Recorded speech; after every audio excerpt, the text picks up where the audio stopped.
Welcome back, everyone, to another deep dive with us. Today, we're going to be talking about something I know a lot of you are probably really interested in, and that's making money from writing. We're not just talking about royalty checks, but actually building a whole business around a book. Yeah, that's right. And we've got two great sources to kind of guide us here. We have Sean Dalwett's book, How I Sold 10,000 Copies of My Book Without a Publisher. And then we also have a fantastic guide from Mothwalla Media Publications called How to Monetize Your Book Beyond Sales.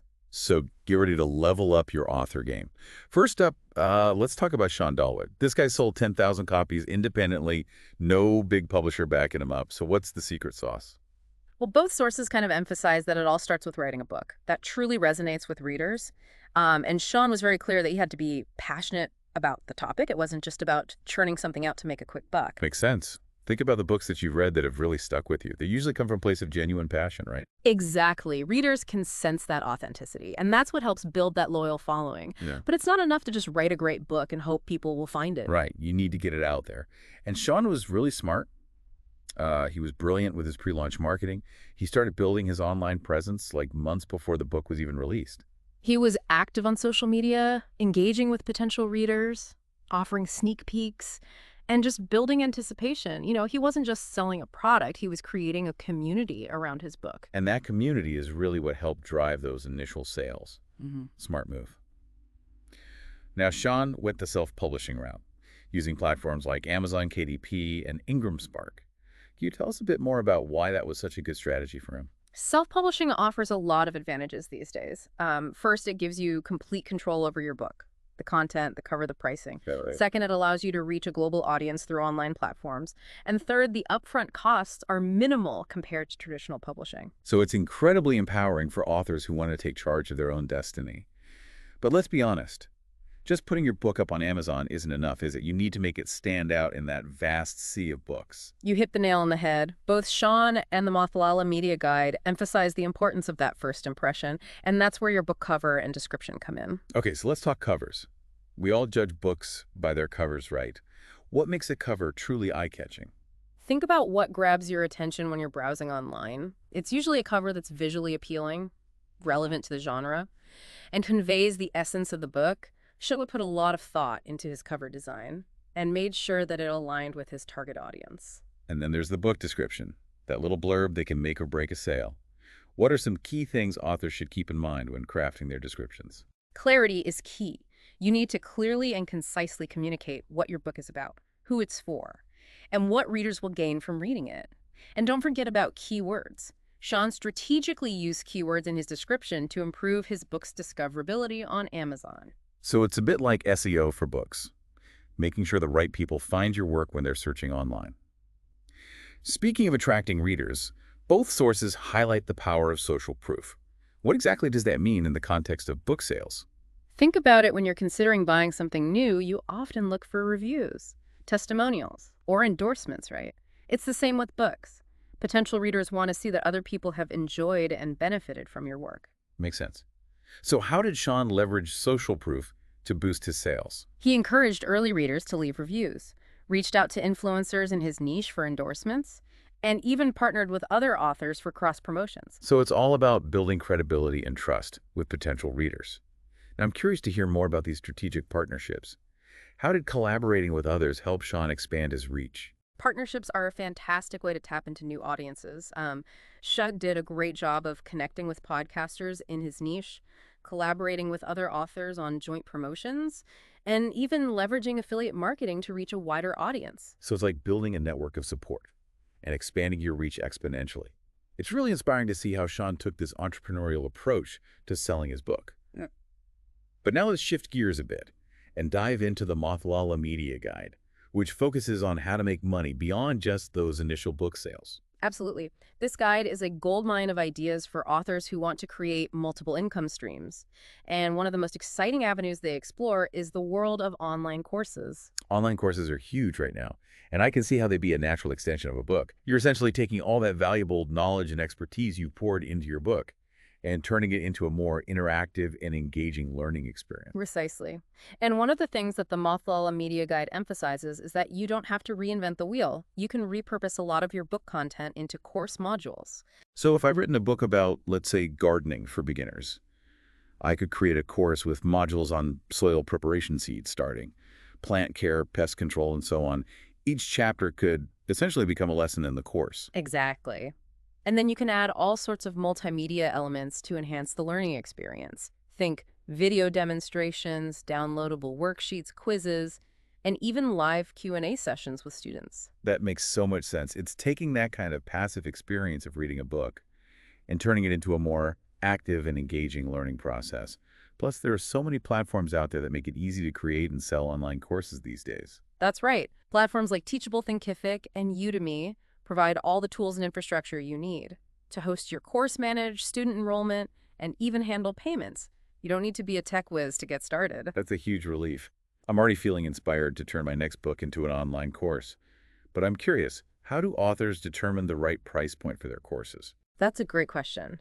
And the Mothwell Media Guide offers some really helpful strategies for pricing your course effectively. One approach is to offer different tiers or packages. Oh, I like that. So you could have a basic tier that gives access to just the core course materials, and then a premium tier that includes bonus content, group coaching calls, or even one-on-one sessions with the author. Exactly. It allows you to cater to different budgets and levels of commitment, and it's a great way to increase the value proposition of your course. Now, beyond courses, the Mothwell Media Guide also highlights the potential of coaching as a way to monetize your book. Can you tell us more about how that works? Coaching is all about providing personalized guidance and support to individuals or small groups.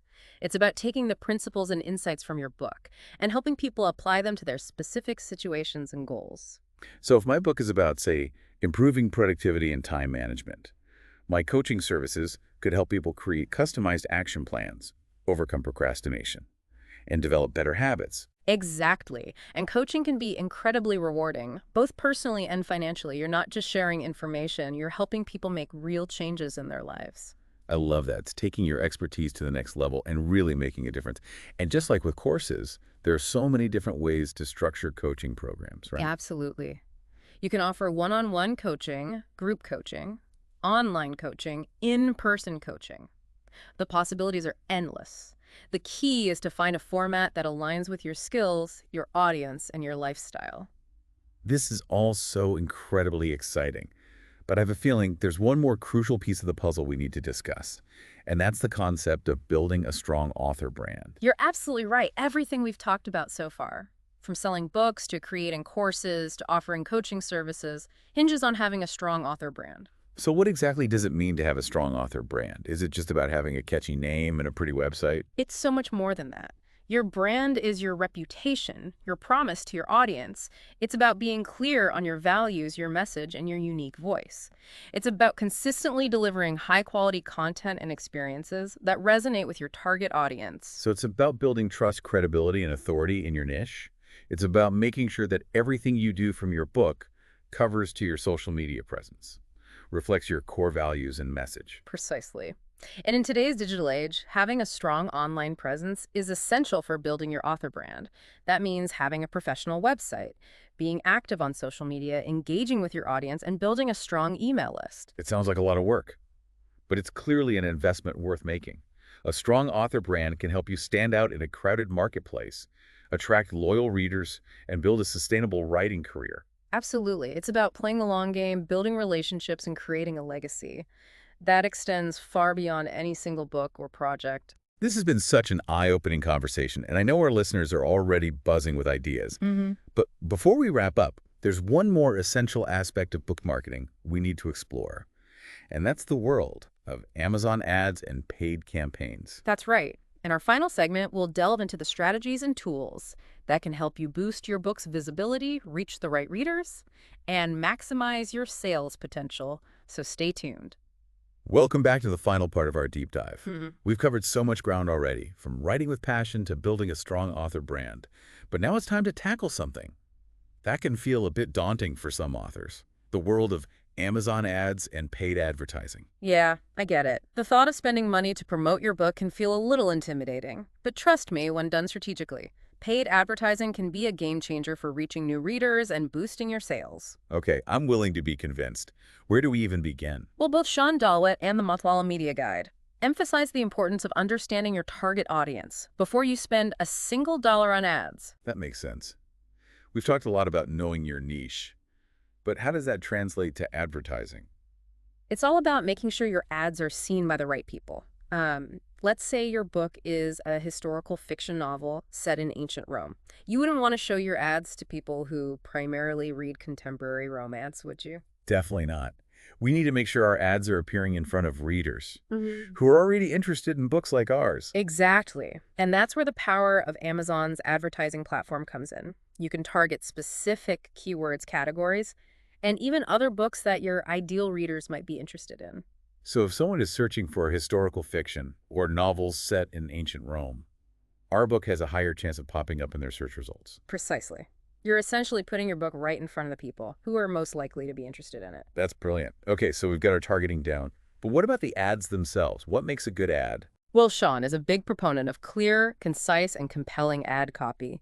You need to grab attention, highlight the benefits of your book, and entice people to click that Buy Now button. So no room for long, rambling descriptions or vague promises? Nope.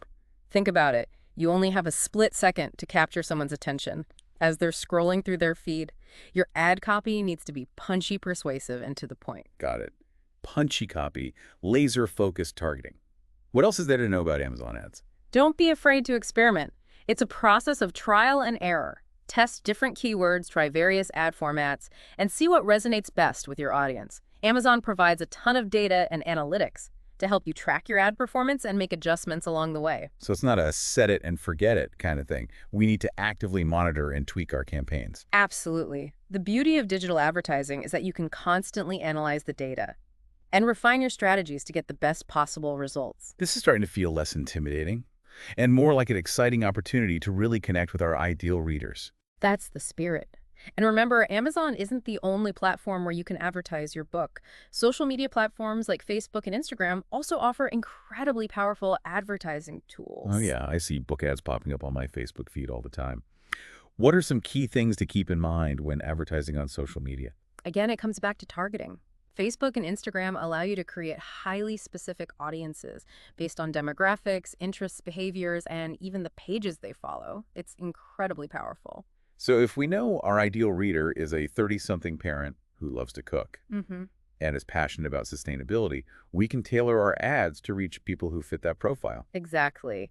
And with social media ads, you have more creative freedom. You can experiment with different ad formats like images, videos, carousels, and even interactive polls or quizzes. Find what works best for your book and your budget. This has been an incredible deep dive into the world of book marketing and monetization.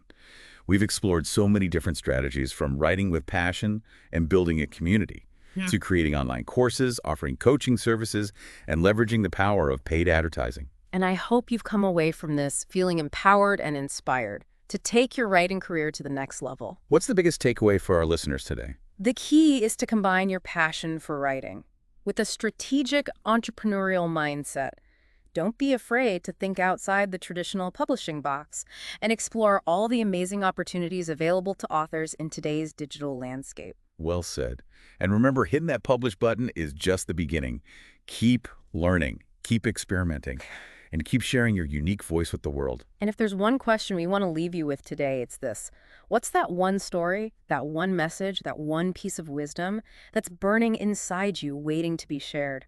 Go out there, write that book, create that course, launch that coaching program, build that brand.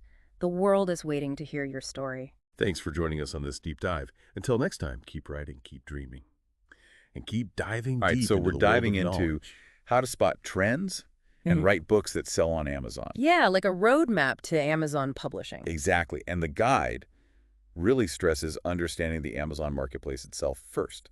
Definitely, it's more than just like throwing your book up there. Right. Not just crossing your fingers hoping for the best. Yeah, it's really about using all that data Amazon gives you. Okay, so like how do we actually use it to our advantage? Think of Amazon as like this giant focus group, always telling you what they want. Oh, that's interesting. I've got those categories and Like subcategories. a map of what people are into. Yeah. Exactly. And then there are those bestseller lists, Ooh. especially the movers and shakers one. Oh, yeah, I've seen that. Yeah, it's updated like every hour, showing the biggest jumps in the sales. So what's hot right now? Yeah, real-time pulse on reader interest, and even that search bar. Oh, yeah. Those suggestions that pop up, What about them? they're based on what people are actually searching for. Oh, so you can see what people are looking for. Yeah, it's all about understanding what readers consistently like.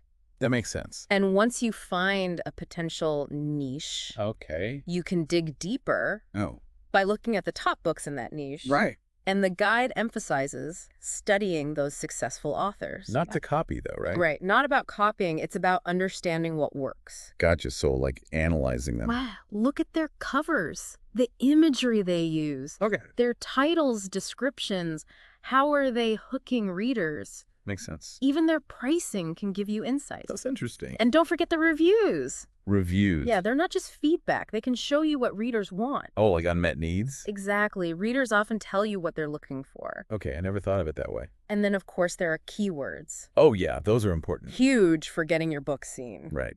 The guide suggests tools like Publisher Rocket or Helium 10 Okay. to analyze those keywords. Like what your competition is doing? Exactly, and see how much search volume they have.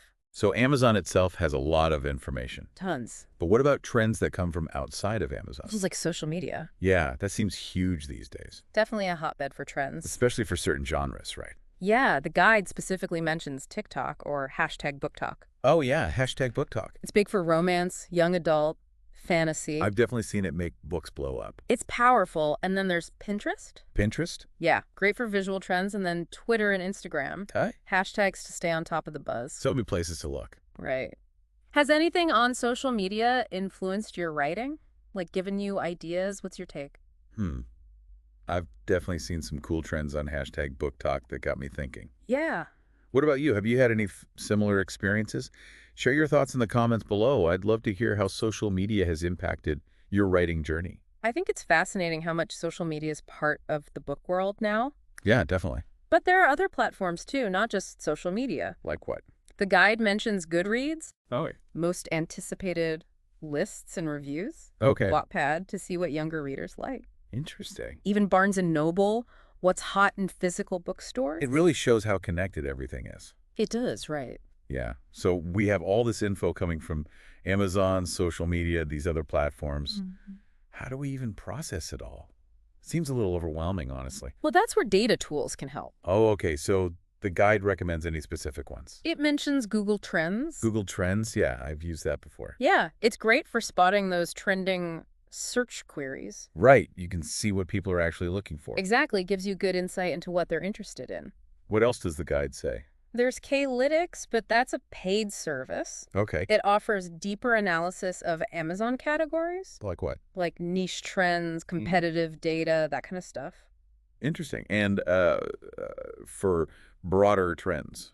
The guide suggests Trend Hunter. Trend Hunter. Okay. I'll have to check that out. It's good for spotting those larger cultural and consumer trends. So not just for books specifically. Right, more general trends, but they can spark ideas. Oh, that's cool. So it's all about going beyond gut feeling and actually using data. Exactly. And the guide also says to test your ideas. Yeah, before you write the whole book. Right. Nobody wants to spend months on something that nobody wants to read. It would be heartbreaking. So how do we test them without writing the whole thing? It suggests creating a detailed outline Okay. and getting feedback, Go on.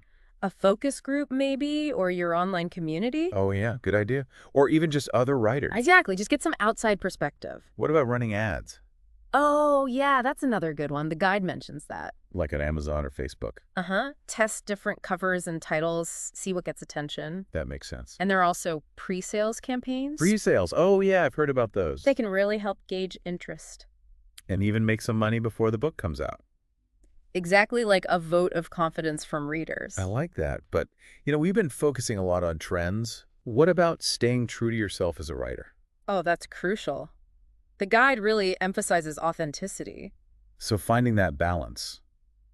Right, yeah, between what's hot and what feels true to you. It's going to be tough. It is. It's about adding genuine value to readers' lives. Whether it's through, like, problem-solving entertainment or just something they really connect with. Exactly. And remember, quality over quantity. Right. Don't rush just to capitalize on a trend. Take your time, create something you're proud of. Easier said than done, though, right? For sure, a lot of writers struggle with that balance, especially with how fast the market moves. It's tempting to chase every trend. It is. So, what's your perspective on this? Have you ever had an idea that seemed trendy, but you weren't sure it was right for you? Oh, totally. And I think most writers face that at some point. Yeah, it's a constant challenge finding that sweet spot where your passion meets what readers want. But when you find it, it's magic. It is, and I think the guide gives us a good way to think about it, but in the end, you got to trust your gut. Absolutely. Yeah. So now the guy also mentioned something about seasonal versus evergreen opportunities. Oh, yeah, good point. Can you break those down for us? So seasonal trends are tied to specific times of year, Okay. like holidays, back to school, summer vacation. Gotcha. So like a Christmas romance novel. Exactly. Or a book about summer adventures. You want to release those at the right time. Right. Timing is everything for those. Yeah, and then evergreen topics. Those are good all year round. Like what? Things like self-help, health relationships, personal finance. Stuff people always need help with. Yeah, they're not tied to a specific time. So they have a longer shelf life. Exactly. They stay relevant for longer. Okay, so if we want long-term success, maybe focus on evergreen topics. Could be a good strategy, but then the market changes so quickly. It does. How do we keep up? The guide has a whole section on adapting quickly, Okay, and it says being able to turn things around quickly is a big advantage for self-published authors. that makes sense. Traditional publishers are much slower. Exactly, and the guide also mentions collaborations. With Other writers, illustrators, marketers, anyone who can help you speed things up. So be nimble, be resourceful. Exactly. And finally, there's digital-first publishing. Oh yeah, starting with ebooks. Right, they're faster to produce, get your work out there quickly, then maybe expand to print or audiobooks later. So basically, we need to be trend spotting ninjas, data crunching detectives, and masters of speed and adaptation. Uh-huh, yeah, that's a great way to put it. But don't forget the most important thing, What's that?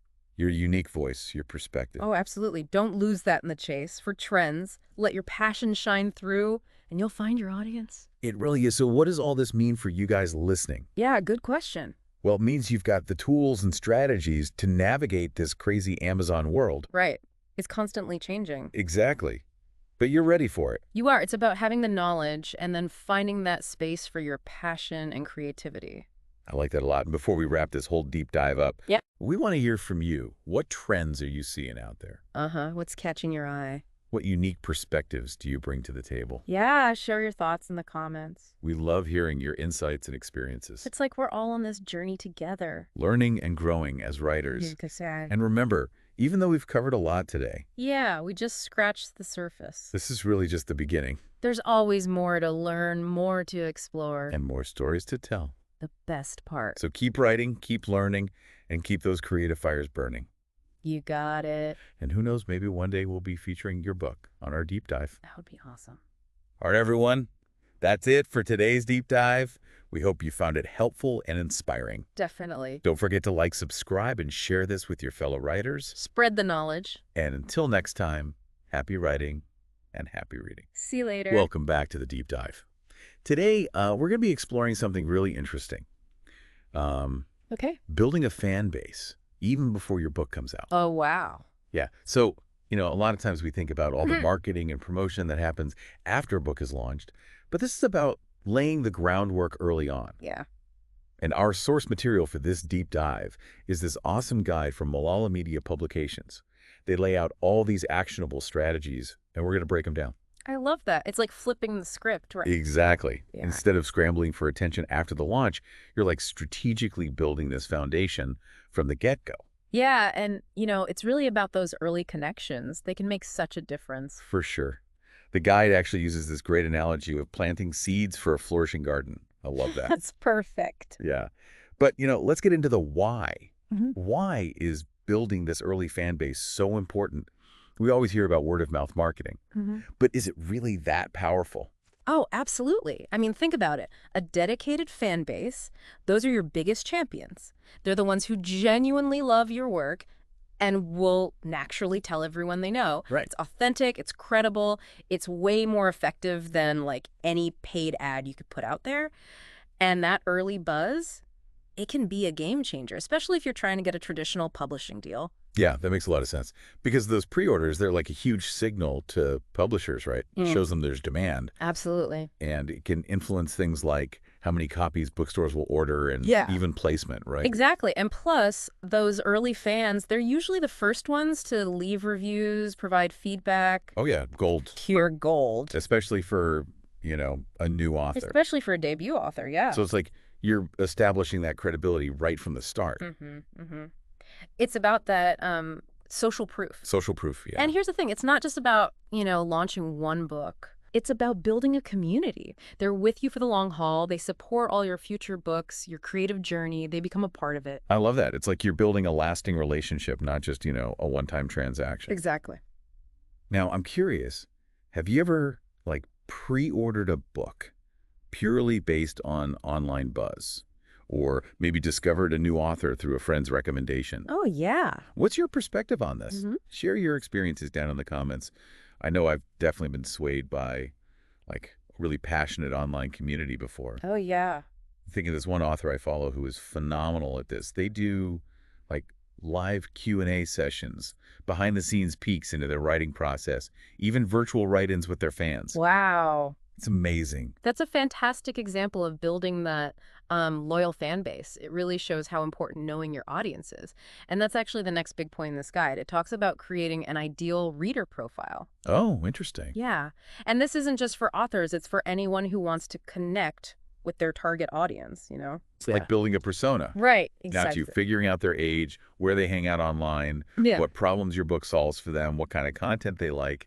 But, how deep do we go with this? Well, it's about going beyond just, basic demographics. It's Right. about understanding what they value, what motivates them, what their goals are. Okay, so, their psychographics. Exactly. You want to know their pain points, their interests, what kind of books they're already reading. Gotcha. So it's like getting into their heads, understanding what makes them tick, why they connect with certain stories or authors. Exactly. Now, this makes sense for, genre fiction, but what about nonfiction?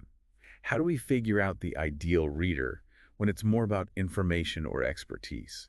That's a great question. Even within nonfiction, there are different niches and interests, right? So think about it this way. Someone who reads personal finance books is probably different from someone who loves history books. Totally. Understanding those differences is key to tailoring your message and reaching the right people. Right, because you wouldn't market a young adult fantasy novel the same way you'd market a nonfiction book about investing. Exactly. Different approaches, different tones, different everything. Completely different. But what about other authors in the same genre? I'd imagine looking at their audience could be super helpful. Oh, absolutely. Studying the competition is like marketing 101. Right. You can learn so much from what they're doing well and, maybe what they're not doing so well. Yeah. Check out their social media, their website, how they engage with their readers. Great insights. Yeah, it's like market research, but for your book and your future fans. This is giving me so many ideas already. Yeah. It's clear that knowing your audience is essential. Yeah. But then the guide throws in this curveball. We can't wait until the book is finished to start building this community. We got to start early. Yeah. Why is that so important? Well, think of it this way. The early bird gets the worm, or in this case, the fan. Especially in today's world, you want to start building those relationships while you're still writing. While the excitement's built. Yeah, when you have time to nurture those connections organically. And the guide actually gives some really practical tips for getting started. Okay, like what? Well, first and foremost, social media. Right. It's such a powerful tool. It connects you with like-minded people, and it's free. Yeah. But it can also be super noisy and competitive. How do we cut through the clutter and get people to actually notice us? You have to create engaging content. Okay.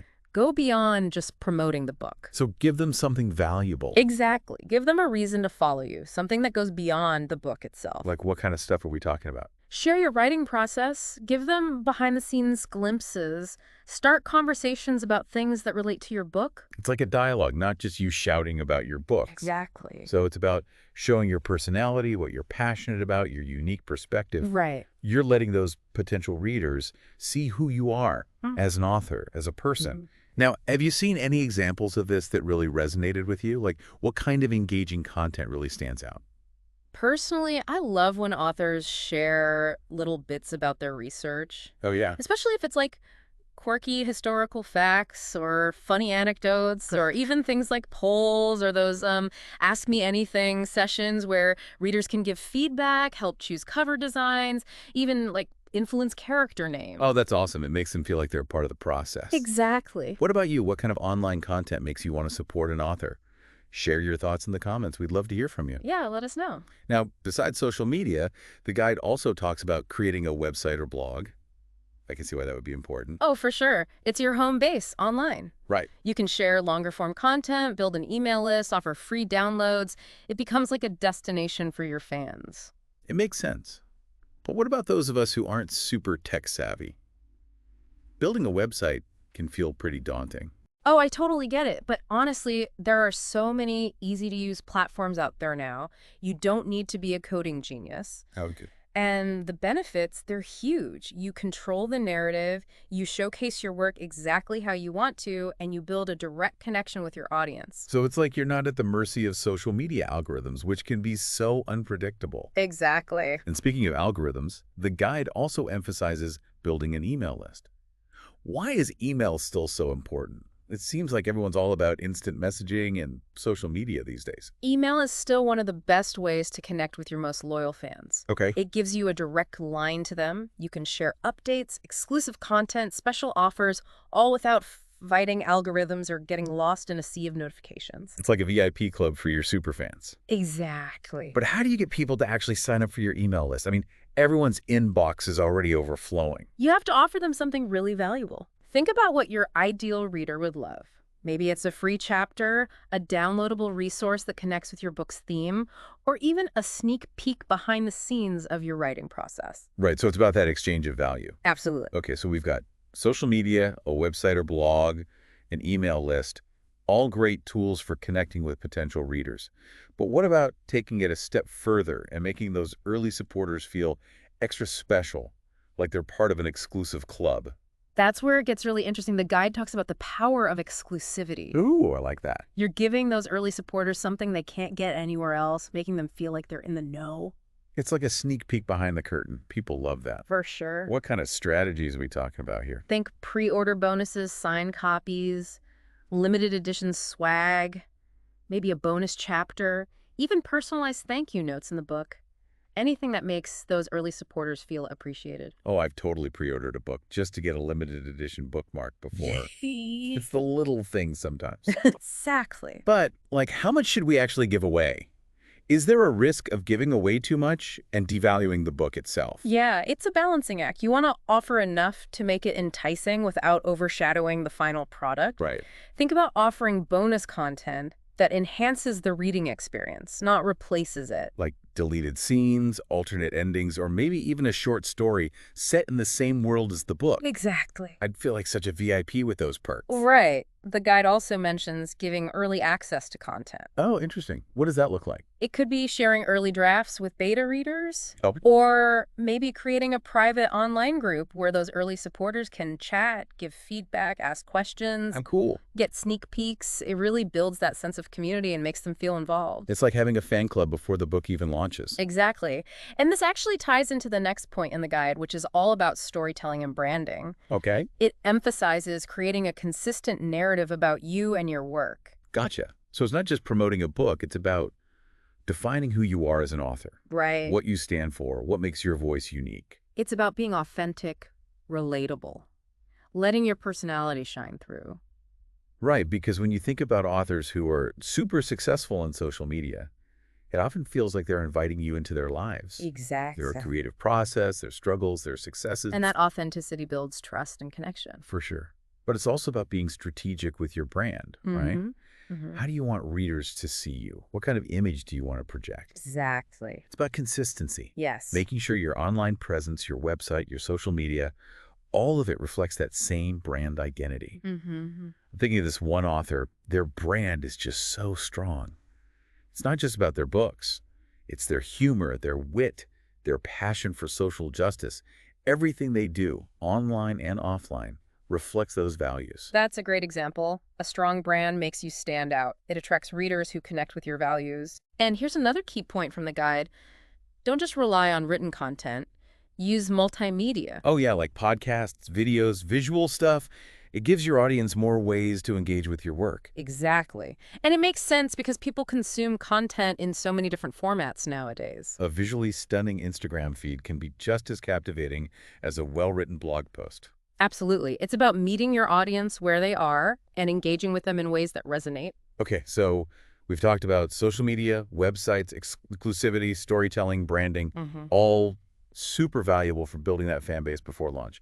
Yeah. What else does this guide have for us? Well, this is the fun part. The guide suggests using giveaways and contests to generate buzz and reach more people. I mean, who doesn't love free stuff, right? Yeah. It's a win-win. Readers get a chance to win something cool, and you get more exposure and engagement. Exactly. But with so many giveaways happening online, how do we make ours stand out? How do we make sure we're reaching the right people? Be strategic and get creative.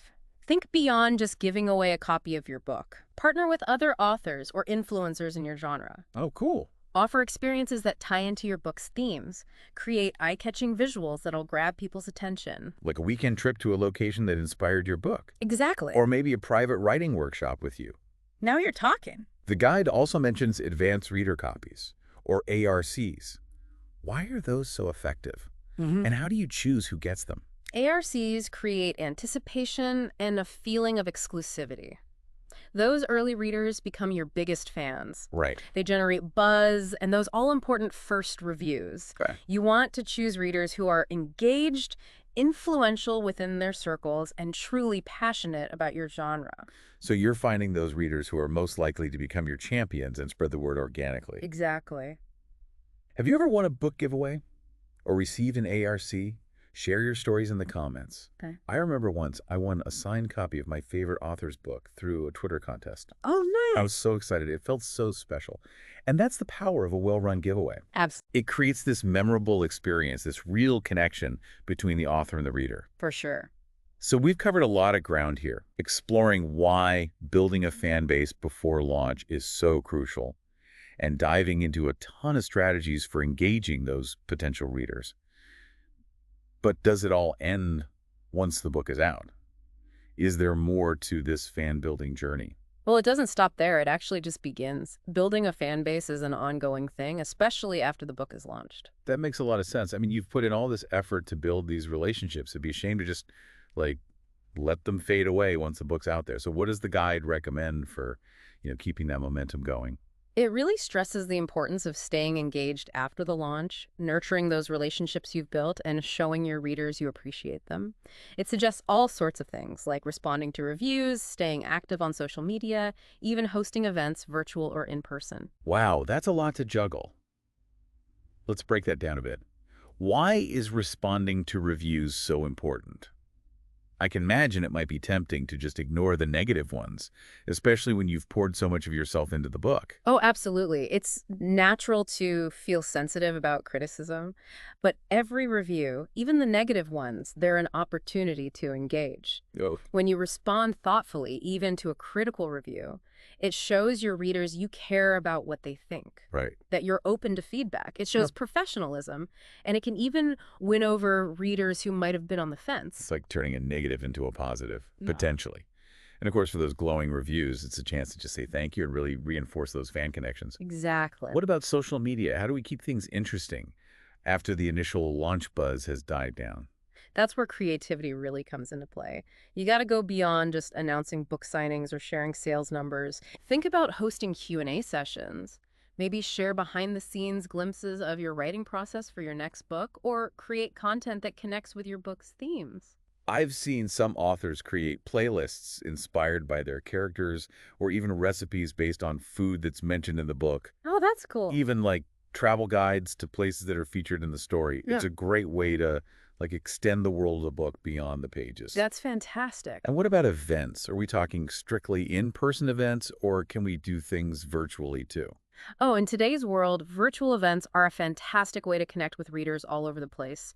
You can host online book clubs, Q&A sessions, even writing workshops. That was awesome. And don't underestimate the power of in-person events either. Those face-to-face connections are really special.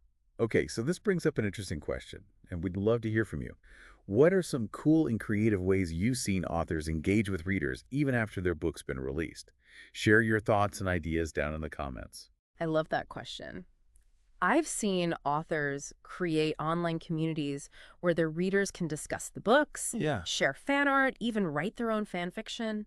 That's so cool. It's like the book becomes this springboard for an entire community of creativity and connection. Exactly. It's clear that staying active after the launch is crucial for building a lasting fan base. Mm-hmm. It's about creating something that goes beyond just buying a book. Absolutely. So let's take a step back and think about some of the key takeaways from this amazing guide. It's been really insightful. Totally. Building a fan base, it's not just about, marketing or selling books. No? It's about creating genuine connections with people who connect with your work, what you stand for, and your unique voice. Right. And this goes way beyond just authors. These principles can be applied to anyone who's passionate about something, an idea, a cause, a project. Musicians, entrepreneurs, chefs, teachers, you name it. Absolutely. It applies to anyone. The basic principles are the same. Know your audience, create stuff that's interesting and engaging. Build those relationships, offer something truly valuable. And don't wait. Start early while you're still working on whatever it is you're passionate about. Yeah, that early engagement makes all the difference. Absolutely. What stood out to you most from our deep dive today? I think the focus on being real, being authentic, and making genuine connections. Yeah. It's not about tricking people into buying your book. Right. It's about sharing your passion, your story, what makes you unique, and building a community around that shared connection. I love that. It's about creating a space where people feel seen, heard, and valued. Exactly. And those connections, they can be so powerful. They can lead to lifelong friendships, creative collaborations, even movements that change the world. Absolutely. It all starts with that first step. Exactly. That first connection, that first act of kindness. So, dear listener, what are you waiting for? Take that first step today. Reach out to someone you admire, offer a word of encouragement to a fellow creator, or just share your passion with the world. You never know what amazing things might happen. And remember, we're all in this together. Yes. Let's support each other, lift each other up, and create a world filled with creativity, connection, and joy. Beautiful. What a perfect note to end on. Thanks for joining us on this deep dive. We'll see you next time for another fascinating exploration. Until then, keep learning, keep growing, and keep building those meaningful connections. And keep diving deep. Yeah, it's like when one person succeeds, it creates opportunities for others to succeed too. Yeah. This whole conversation has been so inspiring. I know, right? I'm like ready to put all these ideas into action. Me too. What about you? Feeling inspired? Oh, absolutely. And the thing is, building a community, it's not like you reach the finish line and you're done. Right, it's a journey. Exactly. It's Yeah. an ongoing process. There's always more to learn, new people to connect with, new ways to grow together. So true. And who knows, maybe some of the connections you make today will turn into like amazing collaborations, lifelong friendships, or even movements that change the world. Yeah. The possibilities are endless. It all starts with taking that first step, Mm-hmm. making that initial connection, that first act of kindness. So to all our listeners out there, we encourage you to take action today. Reach out to someone you admire, offer a word of encouragement to a fellow creator, or just share your passion with the world. You never know what amazing things might happen. That's so true. And remember, we're all in this together. Let's support each other, encourage each other, and create a world that's filled with creativity, connection, and just like pure joy. What a beautiful way to wrap things up. Right. Thanks for joining us on this deep dive. We'll see you next time for another exciting exploration.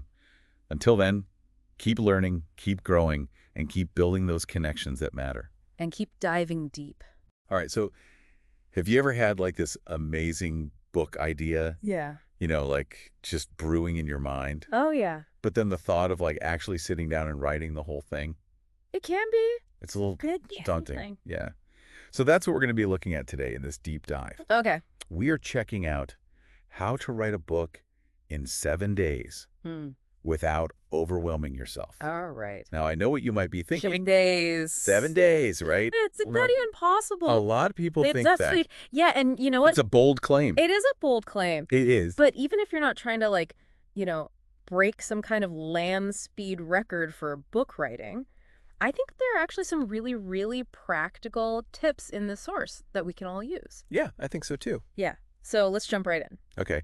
day one is all about planning, Planning, which, it might be tempting to just like dive right into the writing, right, to get going. get those words. Get it out. But the source really, really emphasizes the importance of taking the time to plan first. Mm-hmm. Um, have you found that to be true in like your writing process?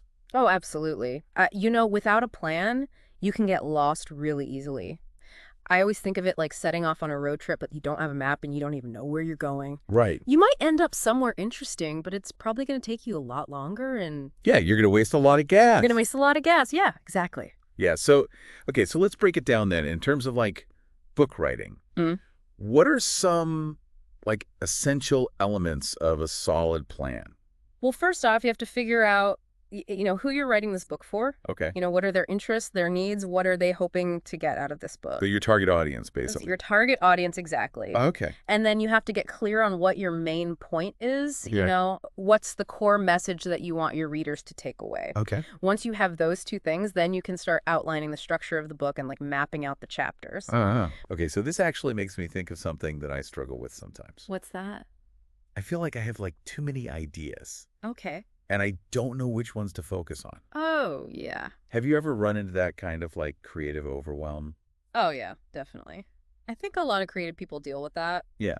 One thing I like to do is just brainstorm all my ideas, and then I try to group them into themes or categories. Okay. That helps me see like the bigger picture, and then I can see which ideas are the strongest and which ones I should maybe save for a different project. That's a really cool tip. I Yeah. like that. Yeah. And, it kind of reminds me of that whole like kill your darlings advice. Oh, yeah. Sometimes you got to let go of an idea, even if you're like really attached to it. Exactly. And sometimes, those darlings can live on in a different project. Right. You're not getting rid of them for good. Right. It's just not the right time or the right place Right. for this particular project. Exactly. Okay, so for all you listeners out there, I want to hear from you. What's a book that you would love to write? Oh, yeah. And who would be like your ideal reader for that book? Good question. Yeah, tell us in the comments below. We love hearing about all the creative projects that you guys are working on. It's so inspiring. Okay, so moving on to day 2. Right. The source is all about setting realistic goals. Okay. What's your take on that? I think it's crucial for any big project, and especially something like writing a book. Mm-hmm. If you set unrealistic expectations, you're just setting yourself up for disappointment. Totally. I think that happens to me a lot, actually. Yeah. Okay, so how do we avoid that then?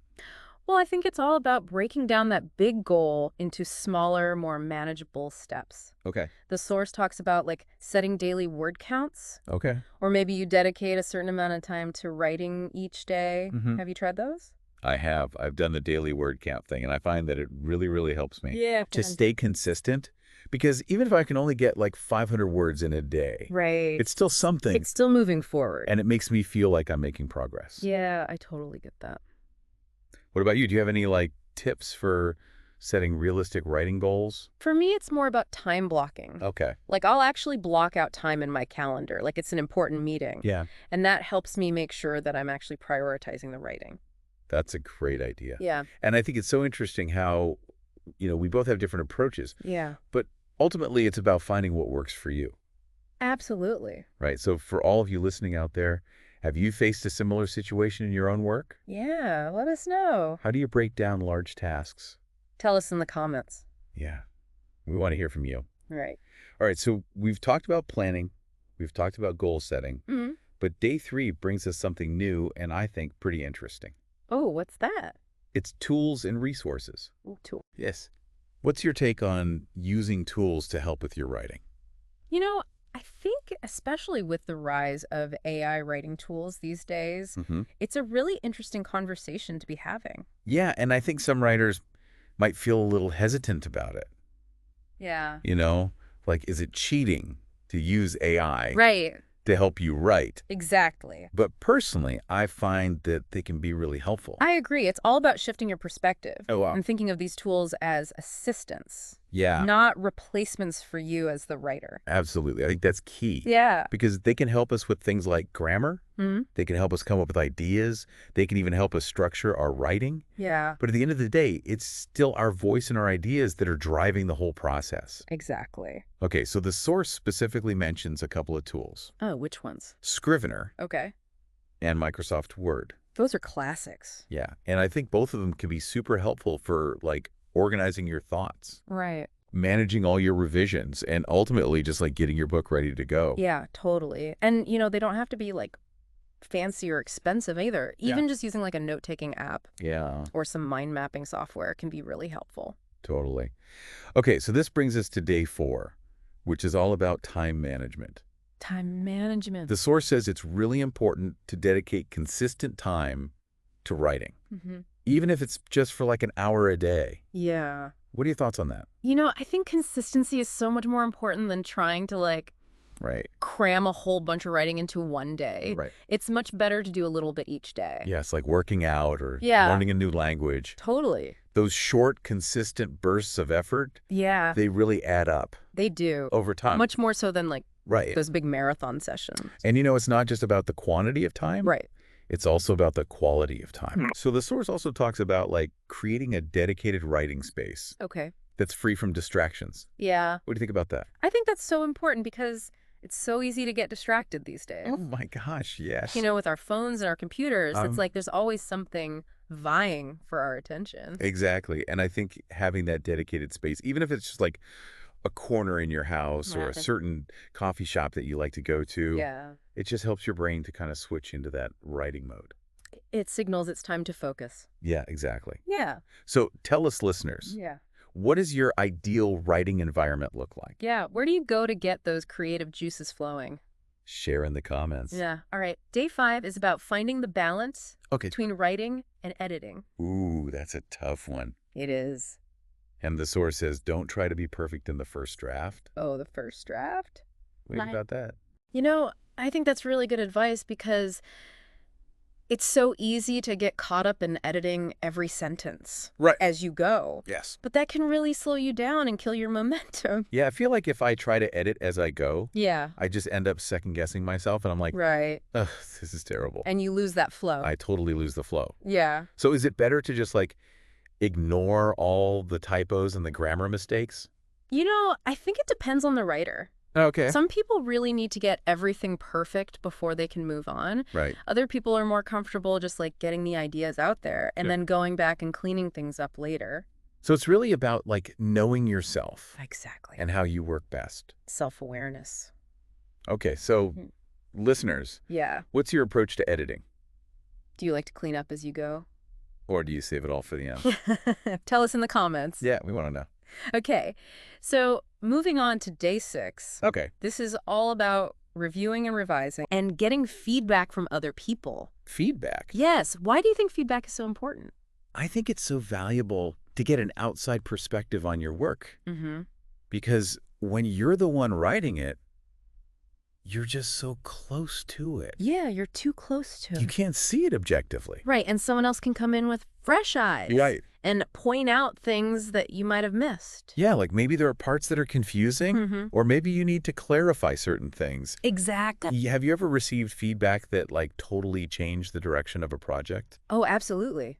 Earlier in my writing career, Yeah. I got some feedback on a manuscript that was really tough to hear, Okay. but it made the book so much better. Wow. Yeah, it made me realize that I needed to Mhm. let go of my ego a little bit and Right. be open to hearing what other people had to say. Yeah, I think that's such a good lesson for all of us. Yeah. It's so easy to get defensive when someone criticizes our work. Right. But we have to remember that feedback is a gift, It is. even when it's hard to hear. Yeah, and I think it's also important to be thoughtful about who you're getting feedback from. Okay.